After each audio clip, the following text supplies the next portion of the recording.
And now, it's time for another Dice Tower review with Tom Vasel.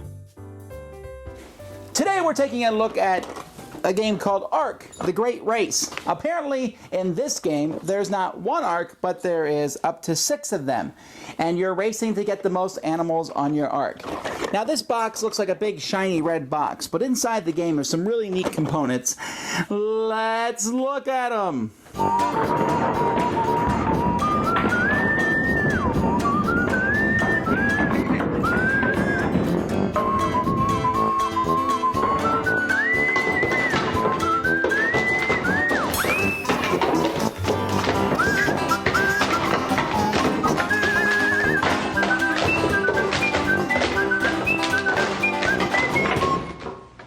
Here's a picture of the board, and you can see that it shows a map of the world with different colored paths across it.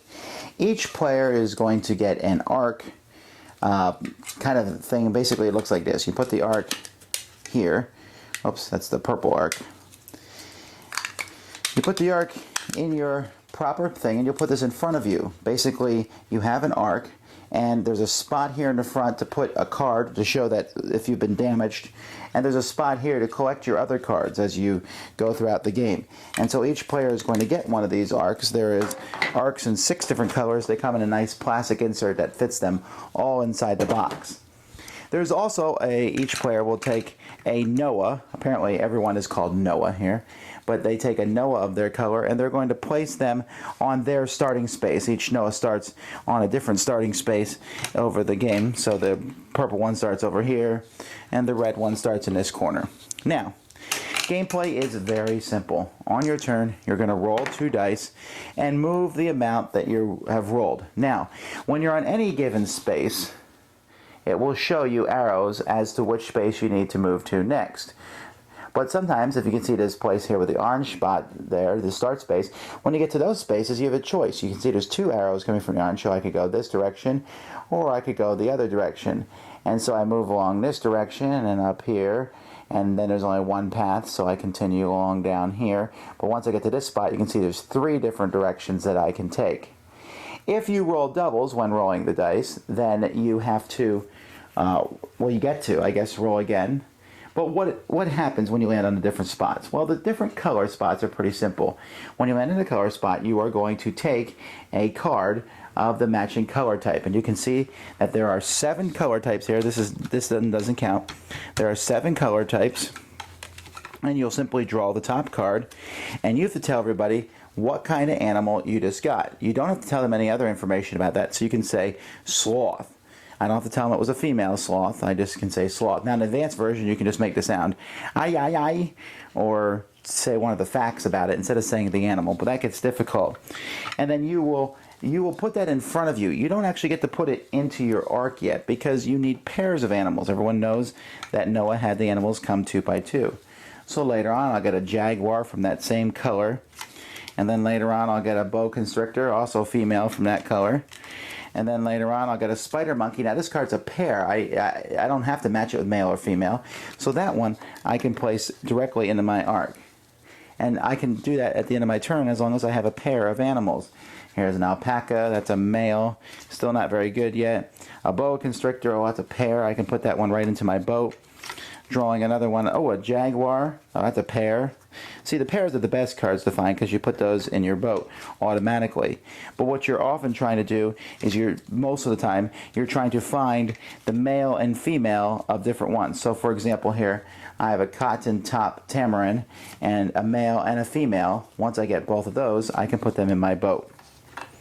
Alright, so you're going around and collecting pairs. That's what you do when you land on the color spaces on the board. When you land on a rainbow spot, you can see a couple rainbow spots on the board, then you will draw what is essentially a event card. And each of these event cards is good. This is arc insurance. It protects your arc against termites, icebergs. Keep this card until needed. So when I have arc insurance, I will simply stick that in the front of my arc as I travel around the board. And you need that because you might run into icebergs. When you run into icebergs, your arc has been damaged. You're going to remove your arc piece from your arc to show that it's been damaged, and you also take all your pairs out, which means your pairs are then vulnerable to being stolen. But there's a lot of repair cards that you can get during the course of the game. There's even cards where you can attack other people's boats, and sometimes it will give you 2 animal cards of your choice, or you can fix your boat. So most of the cards in the deck are good, but there are a few cards that are not so good, and you have to be careful for those. If you land on a question mark spot, then you play sort of a go fish game with other players. You can say, do you have a male jaguar in your hand? Do you have a female jaguar? And they will look at the cards that are not the ones in their arc. Those cards are safe, but the cards they have face down in front of them. And if they have what you asked for exactly, they have to give it to you. If they have a pair face down in front of them, usually they won't, but in case their arc's damaged, they have to give you the pair whether you ask for male or female of that specific animal. And so what you're going to do is you're going to play this game for a specific amount of time. At the end of that time, you're going to see who has the most different color animal pairs in their arc. Okay, if there's a tie, then you'll count the pairs themselves, but you're basically looking for different colors, and the tiebreakers will basically be you'll start picking cards from a region of your choice, and the first person to get a pair is the winner.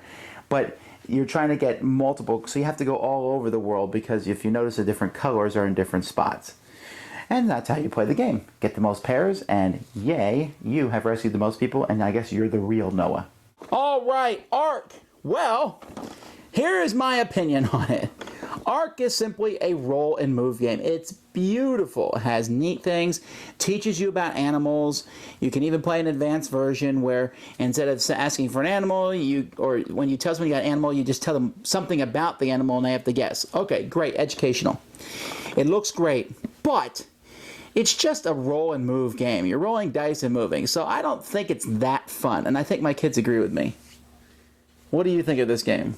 I like it because it's very interesting, especially how the animals, I like how they're so different, and it's kind of like you have a zoo and you're like trying to collect animals. So you think I'm wrong? What? About this game? About what? I don't like it. You think I'm wrong? Yes. Oh, thank you. Next. Maybe Holly agrees with me. Holly, what do you think? I like it. Oh, why? Because I like the animals and looking at them, but it's fun. And I like the pairs and different kind of animals I can see. All right, thank you. Melody? Hello? I like this game, unlike you. But why? Because trying to guess the animals is actually pretty fun, and the art is awesome. Okay, now I'm not going to argue that. It looks really good. To me, though, I feel like, you have some choices, but you're basically rolling the die and moving, and the person who gets better pairs is likely going to win. It's kind of like a complicated board game version of Go Fish. But I don't really like the way to when you have to have all different colors. Yeah, but that makes you go all over the earth. So? Well, anyhow, so I am outvoted by my kids here. I think it's merely an okay game. They played it, I think, 4 or 5 times in a row, and they don't want me to get rid of it. But, so, this is definitely a children's game, certainly one that they'll be enthusiastic about, with some really high-quality components. Thanks so much for watching the Dice Tower videos. Find more great videos and reviews, as well as our top-rated audio podcast at Dicetower.com. You can also find the latest board game news at Dicetowernews.com. I'm Eric Summerer, and you've been watching The Dice Tower. The Dice Tower is sponsored by Fun Again Games, the world's best game source. Fun Again Games has over 5,000 games available. Check them out at funagain.com.